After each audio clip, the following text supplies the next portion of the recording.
اللہ الرحمن الرحیم۔ السلام علیکم۔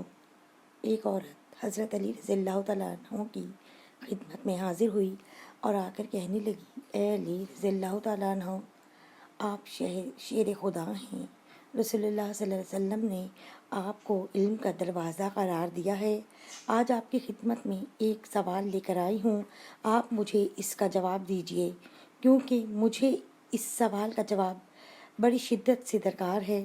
حضرت علی رضی اللہ تعالیٰ عنہ نے فرمایا، اے عورت، واقعتاً مجھے اللہ تعالیٰ کی رسول اللہ صلی اللہ علیہ وسلم نے، میرے تاعزاد بھائی نے باقاعدہ یہ بات کہی ہے کہ میں علم کا دروازہ ہوں۔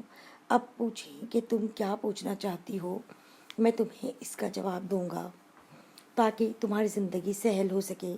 اب وہ عورت آپ رضی اللہ تعالیٰ عنہ سے کہتی ہے کہ اے علی، میں ایک شخص سے بڑی محبت کرتی ہوں اور وہ شخص مجھ سے بہت محبت کرتا ہے۔ میں اس شخص سے محبت کرتی ہوں صرف اور صرف اپنی روح کی تسکین کے لیے، لیکن وہ شخص مجھے چھونے کی کوشش کرتا ہے، وہ مجھے چھو کر اپنی نفسانی خواہشات اظہار کرنا اور انہیں پورا کرنا چاہتا ہے۔ اے علی، میں پوچھنا یہ چاہتی ہوں کہ کیا وہ میرے جسم کو چھو کر اپنے نفس کی بھوک مٹا لے تو کیا یہ جائز ہے؟ کیا ہم دونوں آپس میں بغیر شادی کے مباشرت کر سکتے ہیں؟ جب حضرت علی رضی اللہ تعالیٰ عنہ سے یہ پوچھا گیا تو حضرت علی نے فرمایا، اے عورت، محبت وہ ہوتی ہے جس محبت کے اندر انسان دوسرے انسان کی عزت کرے۔ ادب پہلا قرینہ ہے محبت کے قرینوں میں، کہ اگر کوئی کسی سے محبت کرتا ہے تو سب سے پہلے اس کی عزت کرتا ہے۔ اگر وہ شخص تمہاری واقعتاً عزت کرے تو اس کا مطلب یہ ہے کہ وہ تم سے سچی محبت کرتا ہے، لیکن وہ تمہارے جسم کو چھونا چاہتا ہے اور تم سے اپنی جسمانی اور تمہاری جسمانی خواہشات کو پورا کرنا چاہتا ہے، تو اس کا مطلب یہ ہوا کہ یہ خالصتاً مفادات کا رشتہ ہے جس میں محبت کا دور دور تک کوئی نام و نشان موجود نہیں ہے۔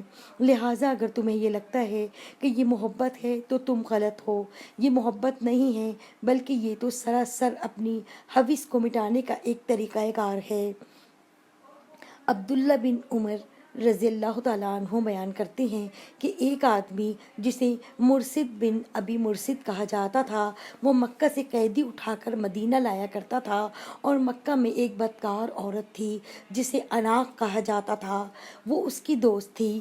مرثد بن ابی مرثد نے مکہ میں قید ایک آدمی سے وعدہ کیا تھا کہ وہ اسے اٹھا لے جائے گا۔ اس کا بیان ہے کہ میں مکہ میں آیا اور میں چاندنی رات میں مکہ کی ایک دیوار کے سائے میں تھا کہ عناق آئی۔ اس نے دیوار کے ساتھ میرے سائے کا ہیولہ دیکھا۔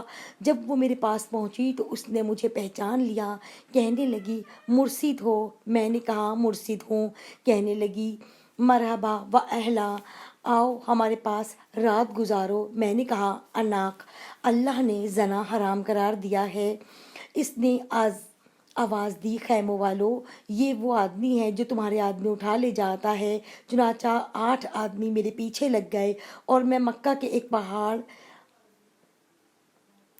خندمہ پر چلنے لگا، حتیٰ کہ اس کی ایک غار تک پہنچ کر اس میں داخل ہو گیا۔ وہ لوگ آئے حتیٰ کہ میرے سر پر آ کھڑے ہوئے اور انہوں نے پیشاب کیا تو ان کا پیشاب میرے سر پر گرا، مگر اللہ تعالیٰ نے انہیں مجھ سے اندھا کر دیا۔ پھر وہ واپس چلے گئے۔ میں بھی دوبارہ اپنے ساتھی کے پاس آیا اور اسے بٹھایا۔ وہ آدمی بھاری تھا، یہاں تک کہ میں اسے اسخر تک لے آیا، یعنی مکہ سے باہر جہاں اسخر گھاس تھی۔ اس کی بھاری پیٹی کھولی اور اسے اس طرح لے کر چلا کہ میں اسے اٹھاتا تھا اور وہ مجھے تھکا دیتا تھا، حتیٰ کہ میں مدینہ پہنچ گیا تو میں رسول اللہ صلی اللہ علیہ وآلہ وسلم کے پاس آیا اور کہا، یا رسول اللہ صلی اللہ علیہ وسلم، میں عناق سے نکاح کر لوں۔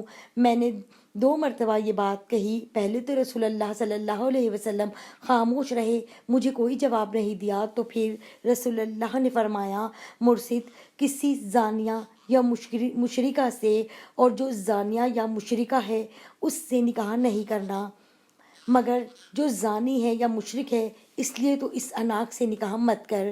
سنن ابو داؤد کی شرح عون المعبود میں لکھا ہے، اس حدیث میں دلیل ہے کہ کسی بھی شخص کے لیے ایسی عورت سے نکاح کرنا جائز نہیں جس سے زنا کا اظہار ہو چکا ہو، اور یہ مومنوں پر حرام کر دیا گیا ہے۔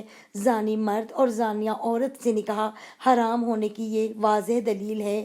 جب تک وہ توبہ نہیں کرتے اس سے نکاح حرام ہے، اور اسی طرح زانی مرد سے بھی جب تک وہ توبہ نہ کرے نکاح کرنا جائز نہیں۔ لیکن اگر زانی مرد یا زانیہ عورت زنا کے بعد سچی توبہ کر لیں اور اپنے گناہ پر شرمندہ ہوں تو ان کا آپس میں بھی نکاح جائز ہے، اور کسی اور کے ساتھ بھی نکاح جائز ہے۔ جیسا کہ کوئی مشرک مرد یا عورت شرک سے توبہ کر کے مسلمان ہو جائیں تو ان کے ساتھ نکاح جائز ہے۔